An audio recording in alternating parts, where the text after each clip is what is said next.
let's see. I've got my clothes, my sneakers, my toothbrush, my sunscreen, my snacks, my favorite stuffed animal. Oh, wait, no, I don't have my favorite stuffed animal. Let me go get it real quick.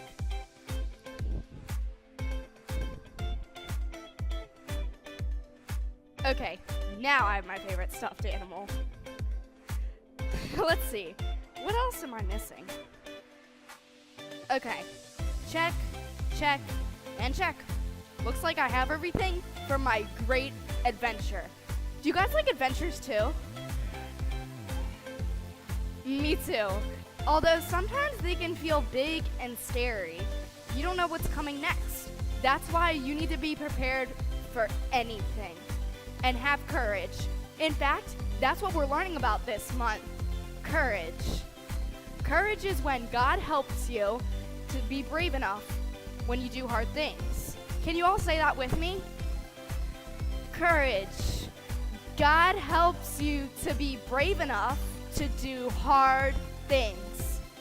You guys did great, which reminds me of the game that we're playing today. It's time for Choose Your Adventure Walk. Okay, does everyone see these green paths, or whatever you want to call them? Okay, you all see them, great. Right here, where most of our paths meet, we're gonna all start right here at our crossroads. I'm gonna pick 1, 2, 3, or 4 kids from each group, and they're gonna start right here. I'll call out a landmark, and you guys can walk, you can jump, you can skip, you can hop, anything that feels like an adventure to you. But there is one rule, no running. Okay, I think we should start with kindergarten and first grade. So raise your hand if you're in kindergarten or first grade and you want to play the game.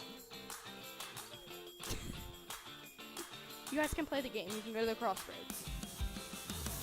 It's right here. Yep. You want to play the game? Come on, Cannon. You can play the game. If you want, okay, kindergarten, first grade. There's not many of you, so if you want to play the game, you can come start right here at our crossroads.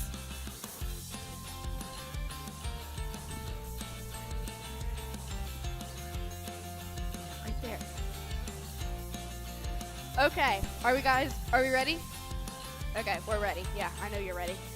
Okay, first landmark is Whispering Woods. Look, I'll show you. So you can choose any path. You don't have to go straight there. You could go all around the room for all I care. So you can walk there, you can jump, you can skip. Like this. Guys, you can follow me. Look, we're gonna walk on the path and you have to stay on the green line, okay?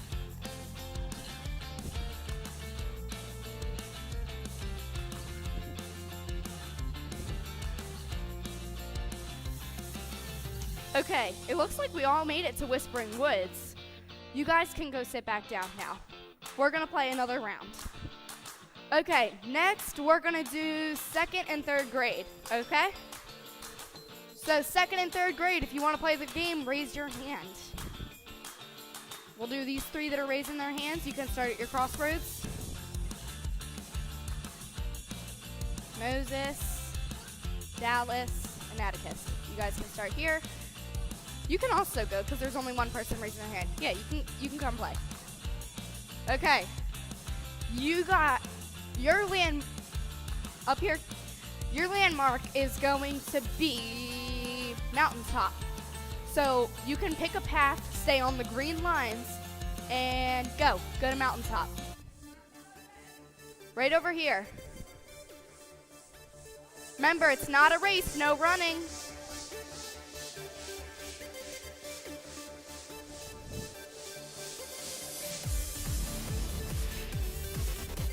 Right over there.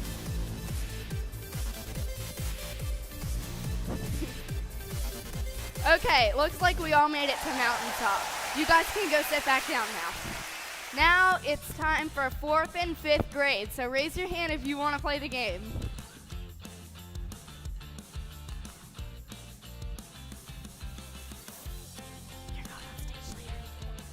No. You guys can go play. Okay, we're going to start right over here at our crossroads. Your landmark is going to be not Whispering Woods, Shady Oasis. But there's one rule.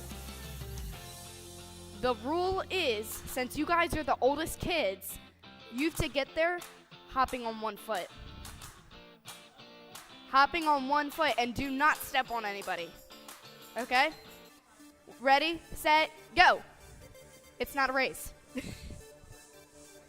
Oh yeah, and if you fall and land on 2 feet, you have to start back at crossroads.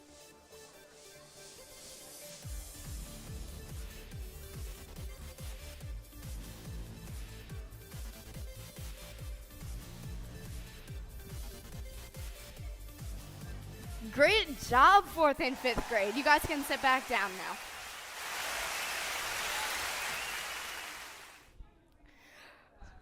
Did you guys like that game? Okay, none of you are awake. I said, did you like that game? Yeah! Okay, now you're awake. It's time for, that game, I think it was really awesome. But it reminds me of the bottom line. God can give you courage when you don't know what's next. Can you all say that with me? God can give you courage when you don't know what's next. Great job, everybody. Now let's prepare our hearts and our minds to worship the God who guides us and provides for us. Hey guys, that game looked like a lot of fun. Was that fun? Yeah. Was it really fun? Yeah. Okay. Well, I like how you guys all ended up in like the same spot, even though you took different paths. I mean, some of you were hopping, some of you were going this way, some of you going that way, but you still ended up in the same spot, right? So I know that in that way, God has a path for all of us, and you just trusted the green line you were on, right? You didn't step off of it, and God has a good path for you. God's path is that green line, and if you follow it, you can get to an awesome place that God wants you to be at. And that reminds me of our memory verse for today. When I'm afraid, I put my trust in you. Psalm 56:3. Can you guys say that with me? Yeah. All right, ready? 3, 2, 1. When I'm afraid, I put my trust in you. Psalm 56:3. That's right, because trusting God really is key. We need to trust God because He has an awesome plan already laid out for us. He is bigger than all of our problems. So if we trust Him, He can take over our lives in such an awesome way and do so much better things than we could even imagine. And because we trust God, we get the privilege of honoring Him. And does anyone know one way we honor Him? No one knows? You can call it out. Offering. Offering is the time we return to God a portion of what He's given to us. When we make an offering, we show God how much we love and trust Him with everything in our lives. All right, can I get 2 volunteers? Yeah, come on. Yeah, you can come up. All right, raise your hand real high if you got offering. Real high, reach to the sky.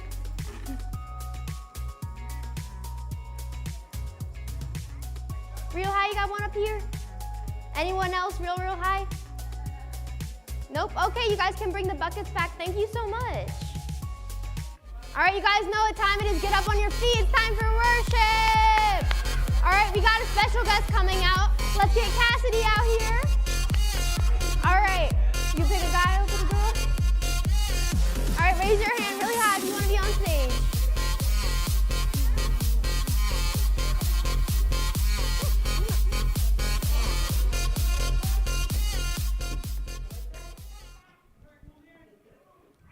What's your name? Moses. Everyone say hi, Moses. Hi, Moses. Is this your first time on stage? No. Everyone say woo. Woo. What's your name? Lily. Everyone say hi, Lily. Hi, Lily. Is this your first time on stage? No. Everyone say woohoo. Woo. All right, so you guys know how we count it down in the park, right? Yeah. Well, you count 1, 2, 3, hit it, Booth. Are you ready? Yeah. 1, 2, 3, hit it, Boo!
job, guys. All right, now it's time to prepare our hearts and minds for the story for today. I want you to all listen up, and I will see you guys later. Well, good morning, everyone.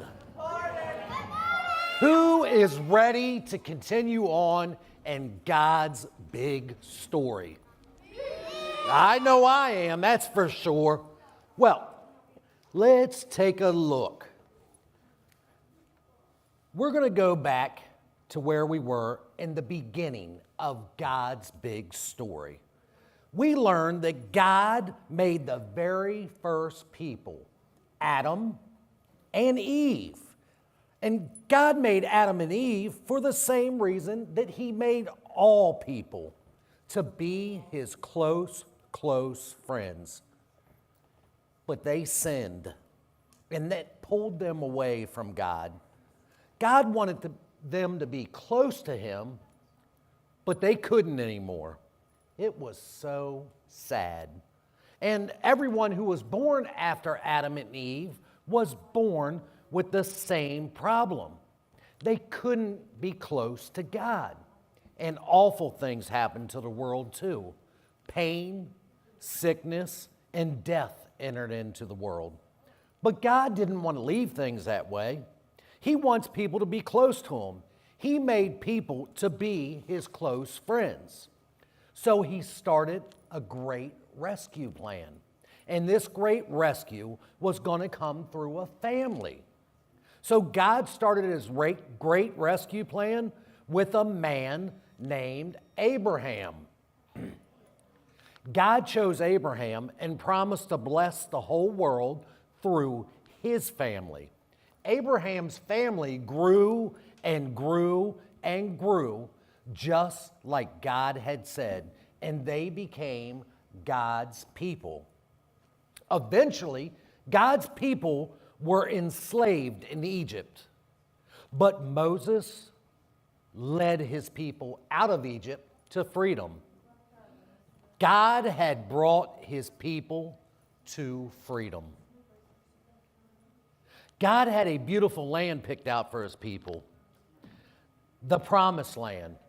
Now, while they were on their way there, God's people chose not to trust God.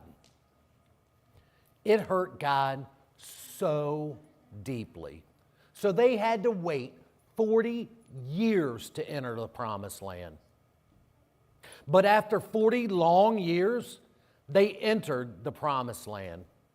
Now, in order to settle into the Promised Land, they had to get rid of the evil people that were living there. And they did. God's people were settled in the Promised Land, and that's where today's story begins. Now let's see. We're journeying right along in the Bible today, and our special book in the Bible is called Ruth. It's a story about family, about moving, about kindness, and about having courage when you just don't know what's next. We're going to act out our story today, and I'm going to need 3 actors. Let's see, do I got any actors? I need a Naomi, Ruth, and Orpah. All right, I got a Naomi and I got a Ruth, but I'm going to need an Orpah. Let's see. I need somebody that's really good at... Peyton, how about you? Come on up. You could be Orpah. Now, we're going to have to get you in a costume. Is that okay? All right. Head on back. Oh, let's see. We got a nice looking costume right here. That's going to make a nice Orpah costume. Don't forget to put that headband on. Don't slide it around your neck. All right, let's get that nice shawl on. Looking pretty good. All right, last kid that put it on, wrapped it around her neck. She got it. All right, that makes a good Orpah. Now, on to our story. A long time ago, during the time when God's people were led by special people called judges, there was a woman named Naomi. there's Naomi. She lived in Bethlehem with her husband Elimelech and their 2 sons. But a terrible famine came. Do you all remember what a famine is? That's right, it's where there was no food at all. So Naomi and her family had to move to a far away country called Moab to find food. Well, in Moab, something really sad happened. Naomi's husband, Elimelech, died. Well, after he died, Naomi's 2 sons married women from Moab. Their names were Orpah and Ruth. But Naomi's 2 sons, they died too. Poor Naomi, she was left in a foreign land with no husband, no sons, and only her 2 daughter-in-laws, Orpah and Ruth. Now, one day, Naomi heard that the famine was over back in Bethlehem. So she decided it was time to move back home. Well, as they started their journey, Naomi stopped. She turned to Orpah and Ruth, and Naomi said to them, Both of you, go back. Each of you go to your own mother's home. You were kind to your husbands who have died. You have also been kind to me. So may the Lord be just as kind to you. Naomi loved Ruth and Orpah, but she thought they would have a better life with their own families. Orpah and Ruth both cried. They didn't want to leave Naomi, but after Naomi spoke to them again, Orpah made a hard choice. She was super sad, but she told Naomi goodbye. And she returned to her people. But Ruth wouldn't leave Naomi. The Bible says, let's go right to the Bible. Ruth held on to her. Naomi wanted Ruth to go back home like Orpah was, but Ruth looked at Naomi and said something that showed her heart.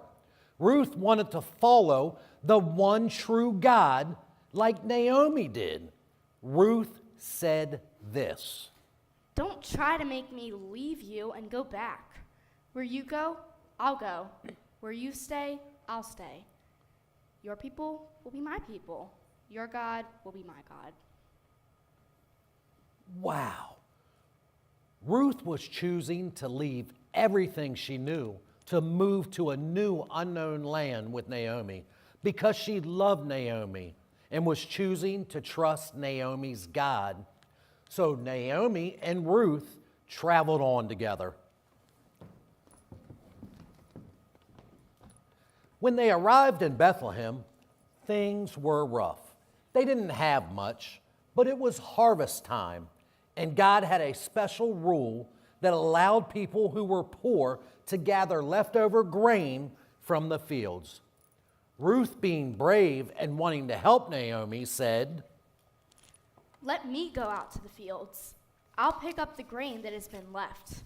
I'll do it behind anyone who has been pleased with me. So Ruth went to the field. Now, the field Ruth happened to go to belonged to a kind and important man named Boaz. I'm going to need a Boaz. Oh, when you need a Boaz. Let me see. When. I got an idea. Owen, come on up. I need a Boaz. I need a Boaz. Let's welcome Boaz to the stage. Wait a second. He doesn't look like a kind and important man yet. We need to get him in costume. Let's see what you got going on back there. Oh, that looks kind. That looks important. You know what else? It looks kind of important. All right, let's see. Hey, don't put your neck in there. That last, it didn't work out well. There we go. That looks very kind. That looks important. Let them take a look at it. Pretty kind, pretty important. Well, Boaz was actually a relative of Naomi's husband. He saw Ruth working hard and asked the man in charge of his workers, "Who does that young woman belong to?" The man replied, "She's from Moab. She came back from there with Naomi." Boaz was very impressed by Ruth's loyalty and hard work for Naomi. He went over to Ruth and he said to her, Don't pick up grain in any other field. Don't go anywhere else. Stay here with the women who work for me. Keep your eye on the field where the men are cutting the grain. Follow behind the women who are gathering it. Pick up the grain that is left. If you are thirsty, go and get a drink. Take water from the jars the men have filled. May the Lord, the God of May the Lord bless you. May the Lord reward you for what you have done. May the Lord, the God of Israel, bless you richly. For you have come to find safety under his care. Wow, it looks like that hat was giving you a bit of trouble getting in your eyes. Kind of hard being important. Well, what did he do? He invited her to eat with his workers and even secretly told his men to leave extra grain for her to find. And Boaz told her,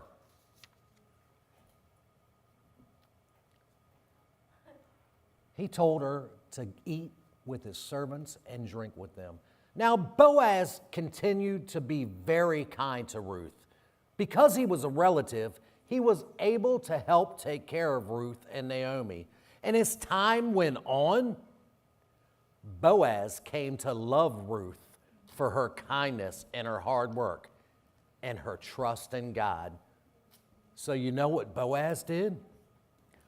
Boaz married Ruth. Didn't know there was going to be a wedding today, but here we are. Congratulations to the newlyweds. Thank you, thank you. Well, and later, God blessed them with a baby boy named Obed. Congratulations on your new baby and your new family. Oh, that's awesome. You know what? You all are going to have an amazing time raising that family. So why don't you get started? Hopefully that baby doesn't start crying. Yeah, that does happen.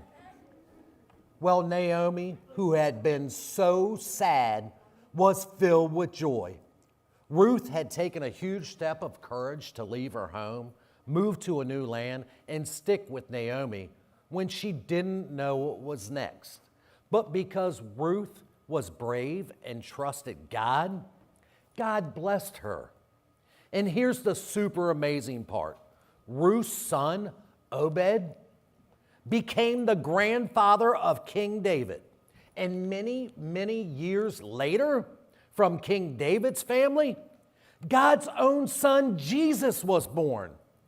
Ruth trusted God and acted courageously. God was so honored by her trust that he wove her into his incredible plan. God wrote Ruth into Jesus' family tree. Ruth didn't know what her future would hold when she left Moab, but she chose courage. She trusted God. And her story kind of reminds me of our bottom line. God can give you courage when you don't know what's next. Can you all say that with me? All right. God can give you courage when you don't know what's next. That's pretty amazing. That's a really cool story about loyalty and love, and just the fact that Ruth was able to trust Naomi and Naomi's God to go to Bethlehem, leave behind her old life, and start a new one. It's crazy that God had such a plan for her and that she trusted. That's such a great reminder for us. Often we have to choose our own path, and sometimes it can feel big and scary. Maybe it's starting a new school, or moving to a new town. Maybe it's trying out for a new team, or even just wondering what tomorrow might bring. Again, these times can feel big and scary, but we have to trust God can give us courage when we don't know what's next. And it's not like we have to do it alone. God's with us every step of the way. So whether you're scared about finishing your homework on time or writing an essay, He is there for you, and He will always be there to help you, no matter what your problem is. If we trust in Him, He will take us on His awesome path that He has for our lives. Yeah, and when we think about Ruth, we can remember that even if we don't know what's next, we're never going alone. God goes with us every step of the way. When we believe that He is the strongest, the biggest, and the kindest, He is with us. He will give us courage to do whatever it is that is in front of us. So when you don't know what's next, ask God to remind you that He is with you, and ask Him for your presence with you to make you courageous. He can help you be brave and do amazing things, just like He did for Ruth. So why don't we ask Him to help us to be courageous, to help us to remind us that He is with us. And let's do that through prayer. Father God, we thank You for Your amazing stories from the Bible. They teach us so much. And we just ask that You give us the courage. This is a awkward world for us. And we just need You to remind us that You are with us. Remind us to have courage. Remind us to share Your love and share Your amazing stories with people that we meet, with people that may not know You. Sometimes it takes courage. Well, all the time that takes courage, God, but with You, with us, we can be courageous.